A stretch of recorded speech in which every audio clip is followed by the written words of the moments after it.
குழந்தைகளின் நலனில் அக்கறையும் பொறுப்பும் கொண்ட அனைவருக்கும் வணக்கம். கிராமப்புற மாணவர்களுக்கான கல்வியை வழங்குவதில் அரசு பள்ளிகளின் பங்கு மிக மிக முக்கியமானது.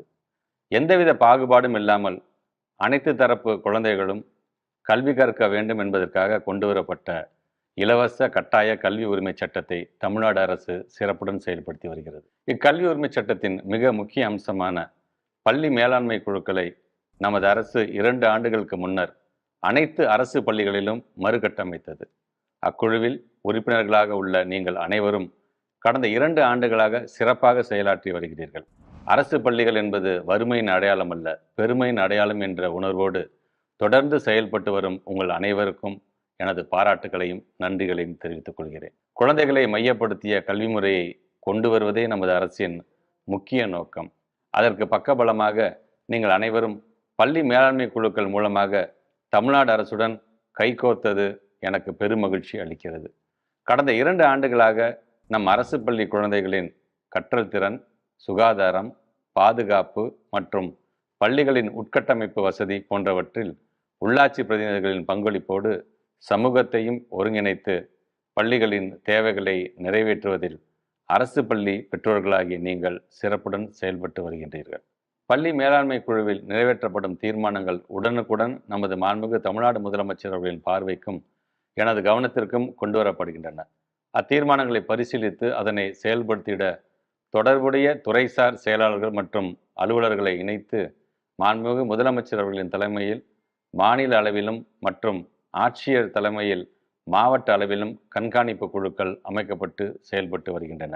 குழந்தைகளின் கல்வி சார்ந்த தேவைகள் மற்றும் பிரச்சினைகள் குறித்து பெற்றோர்கள் கலந்துரையாடுவதற்கு ஏதுவாக மாவட்ட ஆட்சியர் தலைமையில் கல்வி வளர்ச்சி குறைதீர் நாள் மாதம் ஒரு முறை நடத்த திட்டமிட்டப்பட்டுள்ளது.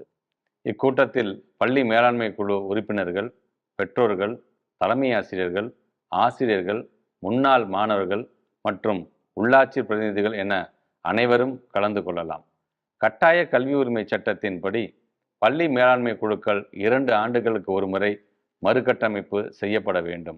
இவ்வாண்டு ஜூலை மாதம் முதல் மறுகட்டமைப்பு நிகழ்வுகள் தொடங்கப்பட உள்ளன. சமூக நீதியை நிலைநாட்டும் வண்ணம் தமிழ்நாடு அரசு பள்ளி கல்வித்துறை முன்னெடுத்துள்ள பள்ளி மேலாண்மை குழுக்களின் மறு கட்டமைப்பிற்கான மாபெரும் நிகழ்வில் பெற்றோர்கள், ஆசிரியர்கள், முன்னாள் மாணவர்கள் மற்றும் கல்வி சார்ந்து செயல்படும் அனைவரும் பெருந்திரளாக பங்கேற்க அன்புடன் அழைக்கிறேன். பள்ளி மேலாண்மை குழுக்களை வலுப்படுத்துவோம், பள்ளிகளை வளப்படுத்துவோம்.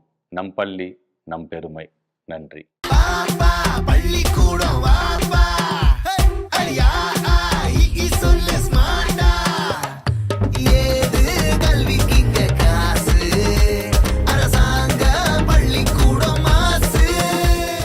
நம் பள்ளி நம் பெருமை. பெற்றோர்கள் அனைவரும் நமது குழந்தைகள் படிக்கும் பள்ளிகளுக்கு செல்வோம். ஆகஸ்ட் 2 அன்று நடக்கவிருக்கும் பள்ளி மேலாண்மை குழு அறிமுக கூட்டத்தில் பங்கேற்போம். குழந்தைகளின் கனவுகளை நிறைவேற்றுவோம். நாள் ஆகஸ்ட் 2 வெள்ளிக்கிழமை.